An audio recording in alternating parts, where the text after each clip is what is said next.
Graça e paz do Senhor seja com todos. Amém? Irmãos, nós agora vamos seguir adiante no texto de Romanos, capítulo 1.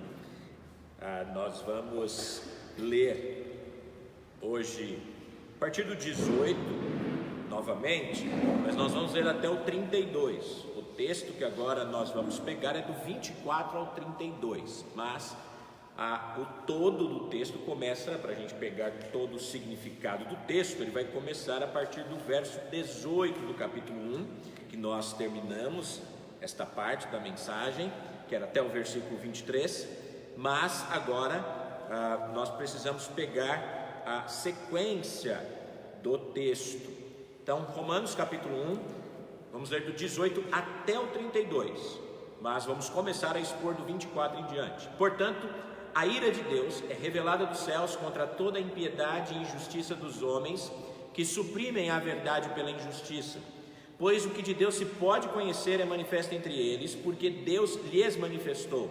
Pois desde a criação do mundo, os atributos invisíveis de Deus, seu eterno poder e sua natureza divina têm sido vistos claramente, sendo compreendido por meio das coisas criadas, de forma que tais homens são indesculpáveis. Porque tendo conhecido a Deus, não o glorificaram como Deus, nem lhe renderam graças. Mas os seus pensamentos tornaram-se fúteis, e o coração insensato deles obscureceu-se. Dizendo-se sábios, tornaram-se loucos, e trocaram a glória do Deus imortal por imagens feitas, segundo a semelhança do homem mortal, bem como de pássaros, quadrúpedes e répteis. Por isso, Deus os entregou à impureza sexual, segundo os desejos pecaminosos do seu coração, para a degradação do seu corpo entre si. Trocaram a verdade de Deus pela mentira, e adoraram e serviram a coisas e seres criados, em lugar do Criador, que é bendito para sempre. Amém.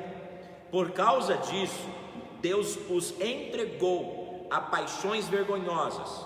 Até suas mulheres trocaram suas relações sexuais naturais por outras contrárias à natureza.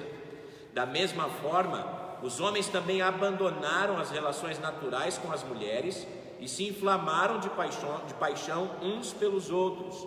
Começaram a cometer atos indecentes, homens com homens, e receberam em si mesmos o castigo merecido pela sua perversão. Além do mais, visto que desprezaram o conhecimento de Deus, Ele os entregou a uma disposição mental reprovável para praticarem o que não deviam. Tornaram-se cheios de toda sorte de injustiça, maldade, ganância e depravação. Estão cheios de inveja, homicídio, rivalidades, engano e malícia. São bisbilhoteiros, caluniadores, inimigos de Deus, insolentes, arrogantes e presunçosos. Inventam maneiras de praticar o mal, desobedecem a seus pais, são insensatos, desleais, sem amor pela família, implacáveis. Embora conheçam o justo decreto de Deus de que as pessoas que praticam tais coisas merecem a morte, não somente continuam a praticá-las, mas também aprovam aqueles que as praticam. Vamos orar. Pai querido, obrigado pela leitura da Tua Palavra. Dirige os nossos pensamentos ao entendimento da Tua verdade nessa noite. Guia-nos, ó Pai, de maneira que aprendamos e, tendo aprendido, pratiquemos, para a glória do Senhor, em nome de Jesus Cristo. Amém. Tema: abandonados por Deus. O tema desta parte, do verso 24 a 32, é abandonados por Deus. Nós vamos dividir em três partes esta mensagem. Então, seria uma pregação de 3 pontos, mas cada ponto vai ser uma pregação. Então, na verdade, senão eu ficaria pregando 2 horas todo o sermão. Então, acho que não vai ser bom se eu fizer isso. Então eu prefiro dividi-la em 3 partes, mas o tema dessas 3 mensagens será abandonados por Deus. Paulo ilustra nesses versos e desenvolve tudo isso de maneira teológica até o final do capítulo 4. E ele vai dizer de maneira muito clara que o homem não é basicamente bom. Na verdade, o homem é mau. Sua natureza é inata, é inclinada para o pecado. O texto de Romanos 3, 10 e 12, por exemplo, diz: não há justo nenhum sequer, não há quem faça o bem, não há sequer um. Versículo 12 de Romanos 3: todos pecaram e estão, não há ninguém que faça o bem, não há nenhum sequer. Romanos 3, 23 diz: todos pecaram e estão destituídos da glória de Deus. Aqueles que ignoram a provisão de Deus para lidar com o pecado e procuram melhorar-se por seu próprio poder, invariavelmente pecam ainda mais, caem ainda mais em pecado, e no pecado mais hediondo de todos, que é o pecado da justiça própria, que é o orgulho humano em querer achar que ele pode por si mesmo resolver o seu problema com o pecado. E na verdade só Deus pode graciosamente remover o pecado. Só Deus pode graciosamente produzir justiça. Ou seja, a pessoa que tenta eliminar sua própria culpa ou alcançar justiça própria, ela se dirige cada vez mais para o pecado e se afasta cada vez mais de Deus. Como um jardim sem cuidado, quando o homem é deixado a si mesmo, o mal sempre sufoca o bem, porque essa é a inclinação natural do homem. Essa é a sua inclinação natural, essa é a sua inclinação da sua natureza caída. O homem não tem capacidade em si mesmo de conter as ervas daninhas de sua pecaminosidade ou cultivar a boa produção da justiça. Ou seja, assim como um jardim que é deixado ao seu próprio cuidado, e ele vai crescer ervas daninhas e sufocar as plantas boas, assim também, irmãos, é a vida do homem. Sempre que ele é largado por si mesmo, para si mesmo, na verdade o mal sempre vai sufocar qualquer coisa de bom que possa haver no homem. Então o desenvolvimento natural do homem não é para cima, é para baixo. Ele não evolui, na verdade o homem regride. Ele não está ascendendo a Deus, mas se afastando de Deus. O homem, na verdade, está numa espiral descendente da sua depravação ao longo da sua história, e cada vez mais ele vai ficando pior. O homem não pode parar esse estilo de vida, porque ele é naturalmente um escravo do pecado. Romanos capítulo 6 vai deixar isso bem claro. E quanto mais ele persegue seus esforços enganadores na sua auto-reforma à parte de Deus, ele se torna um escravo, cada vez mais escravizado. E o fim último disso é a morte eterna. C.S. Lewis observa acuradamente no seu livro O Problema do Sofrimento: o perdido desfruta para sempre a liberdade horrível que eles exigiram, e são, portanto, auto-escravizados. Na verdade, o homem pensa ser livre, ele é cada vez mais escravo dos seus pecados. O homem que tenta buscar a sua própria liberdade, na verdade, ele está se auto-escravizando no seu pecado. Então, o homem, ele não consegue se libertar por si mesmo da escravidão do pecado. O principal ponto, então, de Romanos 1, 24 a 32, é que quando os homens persistentemente abandonam a Deus, Deus os abandona. Versículo 24 diz: por isso Deus os entregou. Versículo 26 diz: por causa disso Deus os entregou. Versículo 28 repete: além do mais, visto que desprezaram o conhecimento de Deus, Ele os entregou. Então, quando o homem abandona cada vez mais a Deus, nessa persistência em fugir de Deus, então Deus abandona por definitivo, ou pelo menos por um tempo. Até o povo de Deus, até os crentes verdadeiros, quando eles ignoram a Deus, quando eles ignoram os mandamentos de Deus, quando ele desobedece a Deus, Deus também pode abandoná-los temporariamente, não no sentido do abandono para a salvação, para perder a salvação, porque nós não cremos que o crente perca a salvação, mas aquela mão protetora de Deus, aquele cuidado direto de Deus, Ele retira quando os crentes também começam a viver na desobediência persistente. E isso nós podemos olhar o Velho Testamento e ver claramente, que diz lá no Salmo 81, 11 e 12, mas o meu povo não ouviu a minha voz, o salmista diz, e Israel não me obedeceu, por isso ele os entregou à obstinação do seu próprio coração, para andar em seus próprios caminhos. O profeta Oséias também no capítulo 4, versículo 17, vai dizer o seguinte, quando ele está falando da infidelidade do Reino do Norte,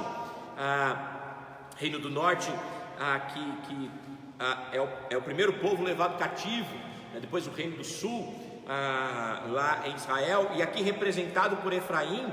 Ele diz o seguinte, o Deus diz por meio do profeta: Efraim está entregue aos ídolos, deixai-o sozinho.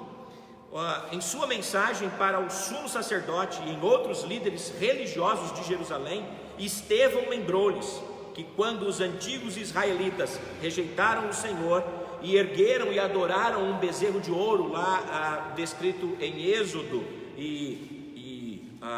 Estevão está relembrando disso lá no Monte Sinai, enquanto Moisés estava lá no Monte Sinai, lá Atos 7, Estevão vai dizer: Deus virou-se e entregou-os para servir os exércitos dos céus, ou seja, Deus os entregou para servir as divindades demoníacas, por assim dizer. Paulo também diz em Atos 14, para uma multidão pagã em Listra: em tempos passados Deus permitiu a todas as nações seguir seus próprios caminhos. Ou seja, irmãos, quando Deus abandona os homens à sua própria sorte, a sua proteção divina é parcialmente retirada. E quando isso ocorre, os homens não só se tornam mais vulneráveis às ciladas destrutivas de Satanás, mas também sofrem a destruição que o próprio pecado trabalha neles e através deles. Juízes capítulo 10 vai dizer: vocês me deixaram e serviram a outros deuses, portanto eu não vos livrarei mais. O Espírito de Deus veio sobre Azarias e disse a Judá: o Senhor está com vocês enquanto vocês estão com ele. Se o buscarem, ele se deixará encontrar, mas se o deixarem, ele também os deixará. 2 Crônicas 15:2. E Zacarias, filho do sacerdote Joiada, Deus vai falar através dele novamente a Judá em 2 Crônicas 24:20. Porque vocês estão transgredindo os mandamentos do Senhor, vocês não vão prosperar. Por terem abandonado o Senhor, também ele os abandonará. Então, irmãos, depois de citar tantas histórias aqui de maneira bem rápida, Romanos 1, 24 a 32, vividamente retrata as consequências do abandono da humanidade rebelde a Deus. O que nós temos aqui é simplesmente uma consequência da rebelião do homem contra Deus. E os versos 24 a 25 mostram a sua essência. Versos 26 a 27, a sua expressão. E versos 28 a 32, a sua extensão. Ou seja, nós temos aqui a essência, a expressão e a extensão da pecaminosidade do homem.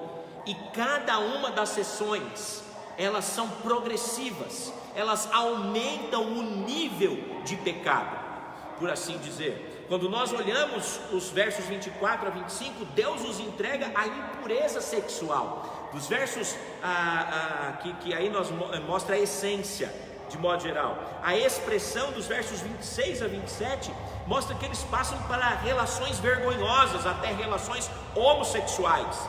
E então, a partir do verso 28, nós vemos que Deus os entrega a uma disposição mental reprovável, que é a extensão então cada vez maior da pecaminosidade do homem. Então ela é um progresso.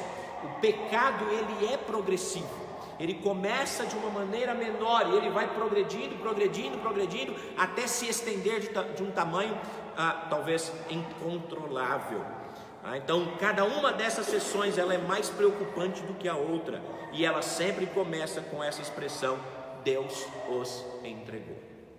Em primeiro lugar, então, vamos ver nessa noite sobre a essência da pecaminosidade do homem, versos 24 e 25. Vou ler novamente. Por isso Deus os entregou à impureza sexual, segundo os desejos pecaminosos do seu coração, para a degradação do seu corpo entre si. Trocaram a verdade de Deus pela mentira e adoraram e serviram a coisas e seres criados em lugar do Criador, que é bendito para sempre. Amém. Paulo então aqui remete às razões que ele acaba de estabelecer nos versículos 18 a 23. Deus se revelou ao homem, nós falamos sobre isso, versículos 19 e 20. O homem rejeitou a Deus, versículo 21. Em seguida ele racionalizou sua rejeição, e no verso 23 ele cria uma religião de deuses, a sua própria imaginação. E porque o homem abandonou a Deus, Deus abandona os homens, ele os entregou. E é sobre o abandono divino e suas consequências que Paulo desenvolve esses versos 24 a 32. Essa é a passagem mais sóbria e mais assustadora de toda a epístola. Em nenhum outro lugar nós vamos encontrar de maneira tão vívida essa sobriedade e esse teor assustador. Deus os entregou. Deus os entregou. Por isso Paulo começa com portanto, ele está se voltando àqueles versículos anteriores, e ele diz: Deus os entregou. E a palavra aqui, parodidomi, que é um verbo intenso, essa ideia de entregar. E é interessante que essa palavra é usada no Novo Testamento, quando Paulo, por exemplo, lá fala em 1 Coríntios 3,3, quando ele está falando sobre o amor: ainda que eu entregasse o meu corpo para ser queimado. É a mesma palavra aqui do entregou, parodidomi. A ideia de parodidomi, né? É uma palavra bastante intensa, bastante forte. Deus os entregou. Essa palavra também é usada 3 vezes por Paulo quando Cristo se entrega à morte. Gálatas 2:20, Efésios 5:2 e Efésios 5:25. Ela também é usada no sentido judicial, dos homens serem levados à prisão, em Marcos 1:14, Atos 8:3, quando fala que eles foram levados para a prisão, foram entregues para a prisão. Era algo bastante forte o uso desta palavra. E também para o julgamento, Pedro vai citar os anjos rebeldes sendo entregues para os abismos da escuridão. E ela também é usada em relação a Cristo entregando seus cuidados do Pai, e do Pai entregar seu próprio Filho à morte propiciatória. Então essa palavra ela é bastante usada, mas aqui é o abandono de Deus sobre a humanidade pecadora. E esta palavra, neste contexto aqui, ela vai ter pelo menos dois sentidos. Primeiro, o sentido de forma indireta: Deus os entregou simplesmente retirando sua mão protetora. Então nós vamos ver essas duas formas. Primeiro, Deus retira sua mão protetora. Isso é de forma indireta. Deus simplesmente retira sua mão, permite as consequências do pecado que tomem seu curso inevitável e destrutivo. O pecado, irmãos, degrada o homem. O pecado degrada a imagem de Deus que há no homem. Fomos criados à imagem de Deus, a imagem daquele que é santo, daquele que é perfeito, daquele que é puro. O pecado então degrada esta imagem de Deus que foi colocada no homem.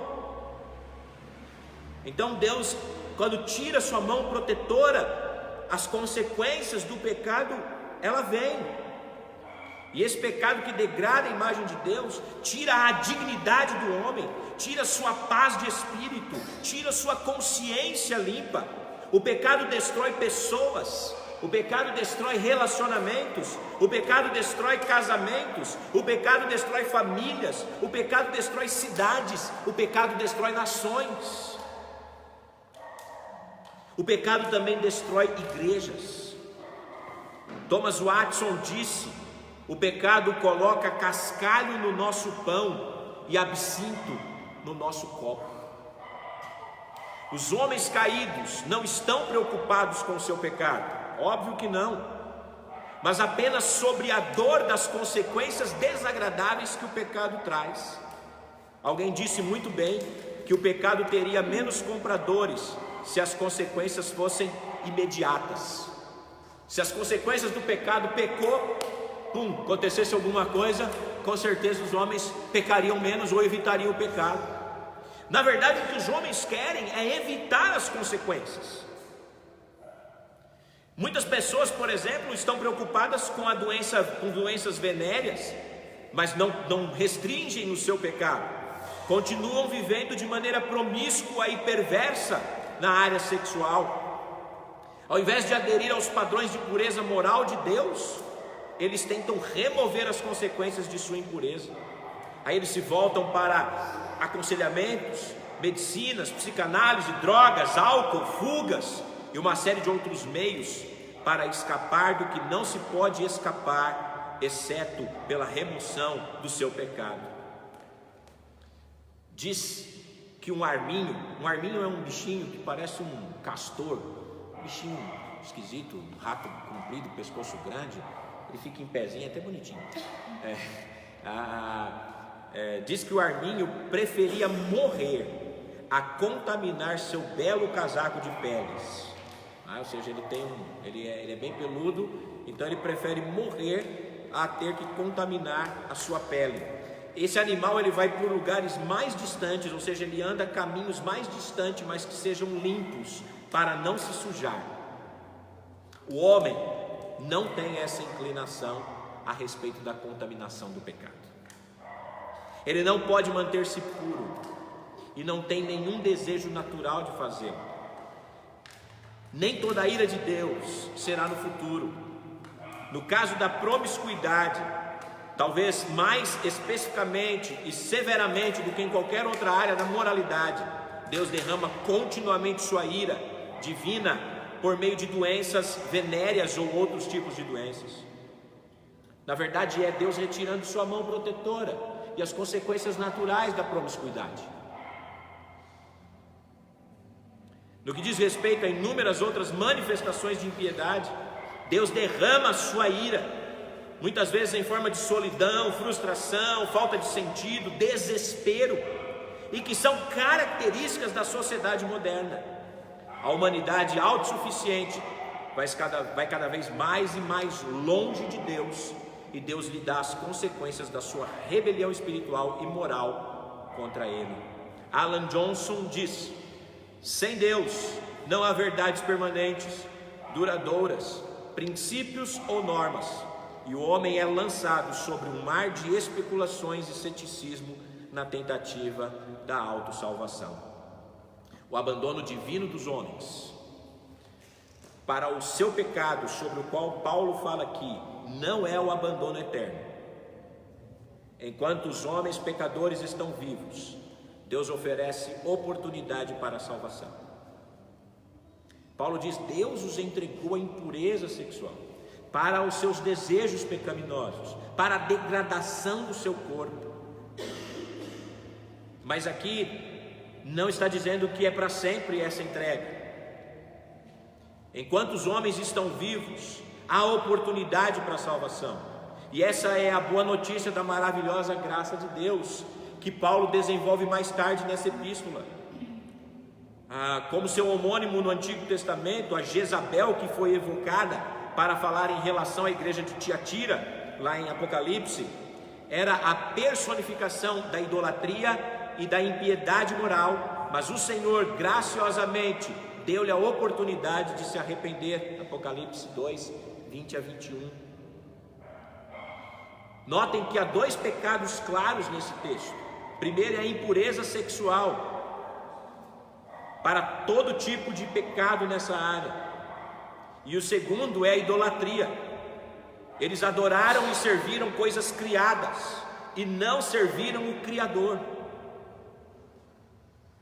Então, apesar da justa ira de Deus contra o pecado, Deus é paciente para com os pecadores, não querendo que nenhum pereça, mas que todos cheguem ao arrependimento.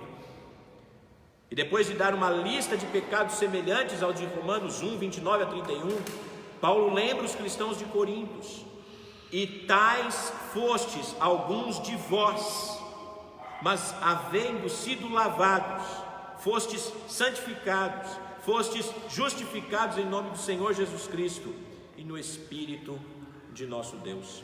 É o pecado, irmãos, que faz com que o evangelho da salvação seja necessário. É por causa do pecado que devemos fazer a oferta do evangelho de Deus para a salvação através de Cristo. E é por causa do pecado que essa oferta é tão graciosa. É por causa do pecado que ela é tão importante. Então, essa é a maneira indireta de Deus reagir ao pecado. Mas há um segundo sentido aqui no texto, que é uma maneira direta. Deus deu sobre a humanidade rebelde atos específicos de julgamento. E a Bíblia está repleta, irmãos, de relatos da ira divina diretamente e sobrenaturalmente derramado sobre os homens. O dilúvio nos dias de Noé. Qual foi a razão do dilúvio? Deus viu que a inclinação do homem era continuamente para o mal. Então ele vai destruir os homens. A destruição de Sodoma e Gomorra, consequência do pecado, não são consequências naturais indiretas, mas são expressões sobrenaturais e evidentes do juízo de Deus sobre o pecado brutal sem arrependimento. Eles não se arrependeram, porque se houvesse arrependimento, Deus também retiraria o juízo. Mas não havia arrependimento. Eles continuamente estavam atrás do pecado. Então Deus, de maneira sobrenatural, resolve destruí-los como uma punição pelo pecado. Muitas vezes Deus permite que os homens possam ir cada vez mais fundo no pecado, a fim de levá-los ao desespero e mostrar-lhes a necessidade que eles têm. E muitas vezes Ele pune os homens com o propósito de curar e de restaurar. Muitas vezes a punição é a fim de cura e restauração. Foi devido à concupiscência de seus corações para a impureza que Deus abandonou os homens no pecado. A perdição dos homens não é determinada pelas circunstâncias exteriores de suas vidas, mas pela condição interior do seu coração. O pecado de uma pessoa começa em si, dentro de si. A Bíblia vai nos dizer, Jesus disse: porque do coração do homem procedem os maus pensamentos, os homicídios, os adultérios, a prostituição, furtos, falsos testemunhos, calúnias, e são elas que contaminam o homem.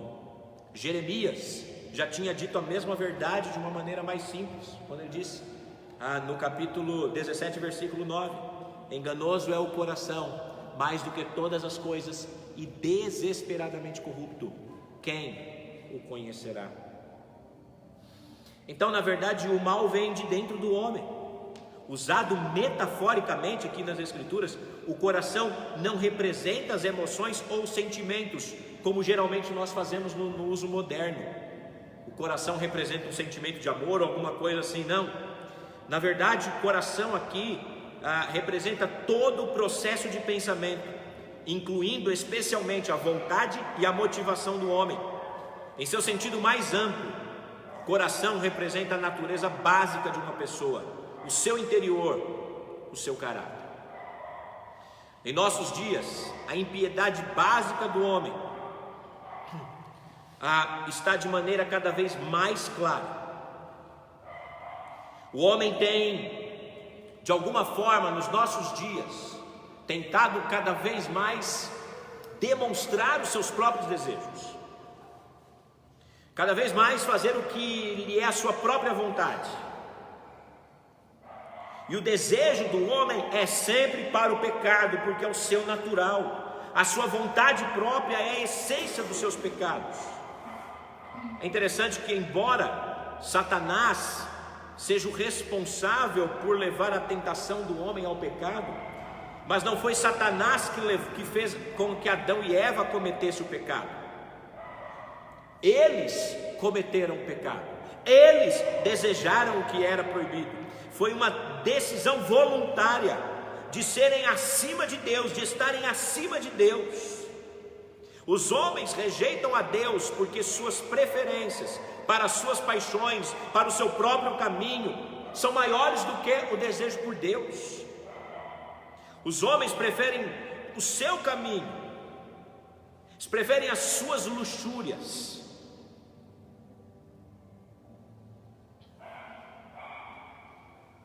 Eles preferem o seu próprio desejo. Ele prefere colocar tudo que é carnal, tudo que é pecaminoso, tudo que é proibido. Falando tanto a crentes como a incrédulos, irmãos, Tiago declarou que cada um é tentado quando é levado e seduzido pela sua própria cobiça. Tiago 1,14. Até mesmo os cristãos, irmãos, são tentados a desejar o seu próprio pecado, o seu próprio caminho, acima da santidade de Deus. Paulo advertiu os tessalonicenses sobre a queda nas paixões lascivas que caracterizam os gentios pagãos. Ele também lembrou os efésios que outrora todos nós também andávamos assim, segundo as inclinações da nossa carne, fazendo a vontade da carne e dos pensamentos, e éramos por natureza filhos da ira, como também os demais. Paulo diz que fomos entregados para todo tipo de impureza desse texto. A palavra catarsia era um termo geral para impureza, usado muitas vezes na decomposição de uma matéria, especialmente na decomposição de um cadáver dentro de um túmulo,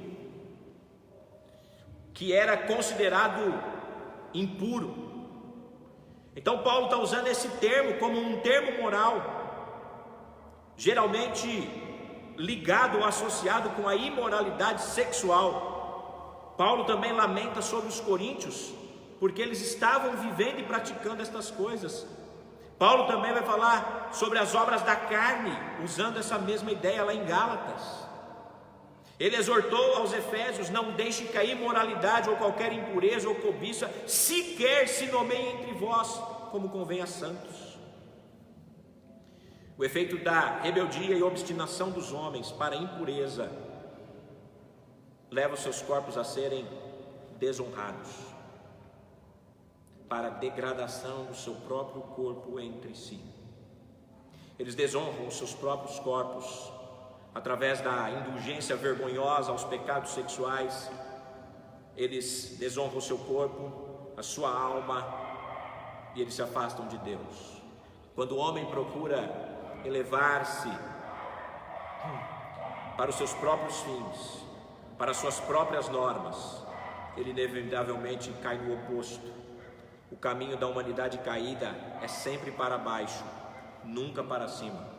Quanto mais o homem se exalta, quanto mais ele recusa Deus, mais ele amplia o seu estado de miséria, mais ele fica menor diante de Deus.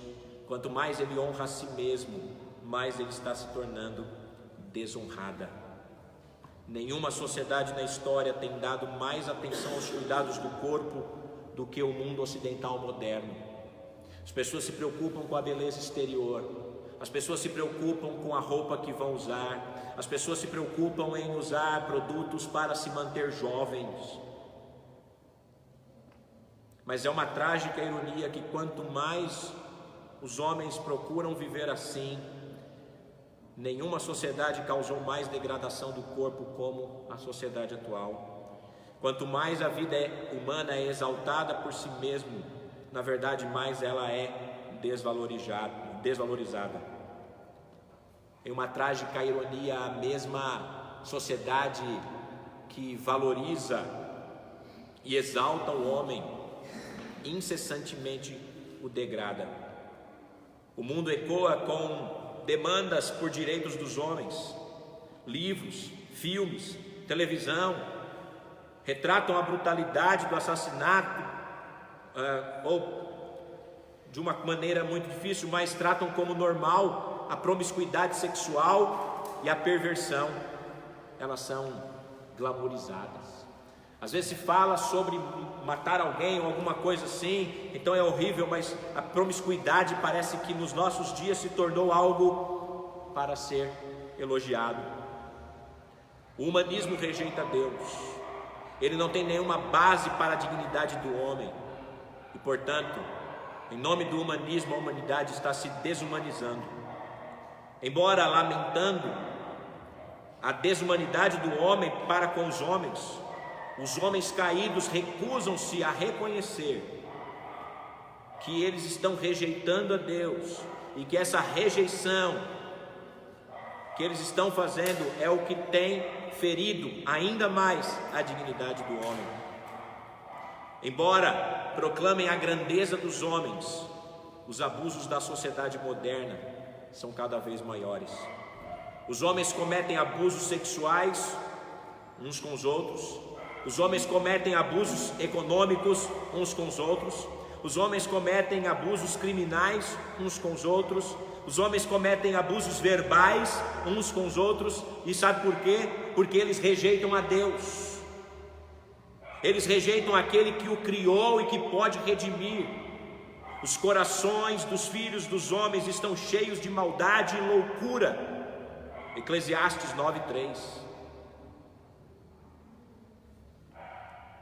O fundador de um império pornográfico nos Estados Unidos, ele comentou: o sexo é uma função biológica, como comer e beber. Então vamos esquecer todo o puritanismo sobre isso e fazer o que se tem vontade de fazer. Tal pensamento não é uma invenção moderna. Não. O mundo sempre teve essa ideia. Sempre foi isso mesmo. Há 2000 anos atrás era o que reinava em Corinto. Um ditado muito comum na cidade de Corinto é: a comida é para o estômago e o estômago para os alimentos. O que é que eles estavam dizendo com isso? Se a comida é para o estômago é para os alimentos, então vamos comer à vontade. E isso eles levaram para tudo, para o sexo e para outras coisas. Então faça o que você quiser. E Paulo vai falar lá em Coríntios que os cristãos estavam usando esse ditado para justificar sua imoralidade sexual, comparando comer à indulgência sexual.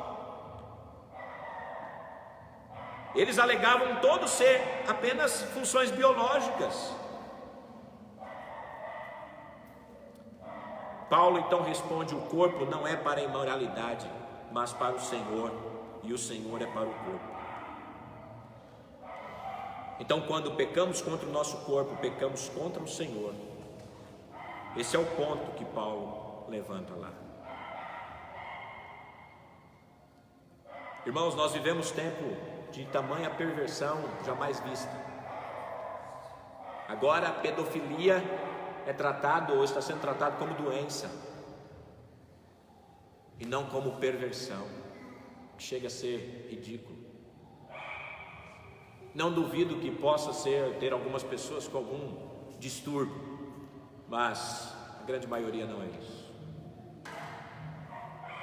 A doença virou desculpa para o pecado. Hoje há grupos defendendo a liberação da pedofilia. Hoje há deputados e deputadas que saem com cartazes por aí: pedofilia não é crime, é doença. Isso é só uma das coisas. Mas eu acho que essa talvez seja uma das maiores degradações que o homem pode chegar. Uma das maiores degradações que o homem pode chegar. Há países em que você vê crianças, 8 anos, meninas de 8 anos, 9 anos, se casando com homens de 40, 50 anos. E muitas morrem no primeiro ato sexual com aqueles homens. Irmãos, isso é degradação da nossa sociedade. E estão querendo trazer coisas semelhantes para nós aqui também, e coisas piores. Mas tudo isso, irmãos, é porque os homens têm se afastado de Deus, e eu entendo isso como um julgamento divino sobre o homem caído. Somente se o homem voltar-se para a verdade, que é Jesus, ele pode ser livre. Mas o homem não só caiu no pecado sexual, mas também ele abandonou Deus pelo ídolo e se tornou cego espiritualmente para seguir o ídolo. Esqueceram do Senhor para confiar em mentiras. Abandonaram a verdade para se tornar escravo da falsidade. Tragicamente, como na igreja de Corinto nos dias de Paulo, muitas pessoas afirmam e sucumbem à mentira da idolatria. Muitos não conseguem lidar com essas verdades. Portanto, irmãos, quando os homens se afastaram de Deus e de sua verdade, Paulo diz: então eles honraram e serviram mais a criatura do que o Criador. Como o apóstolo Paulo tinha acabado de apontar, eles se encontraram loucamente e perversamente adorando imagens sem vida e de sua própria autoria, como no versículo 23, forma de homens corruptível, de aves, de quadrúpedes e de répteis que se rastejam.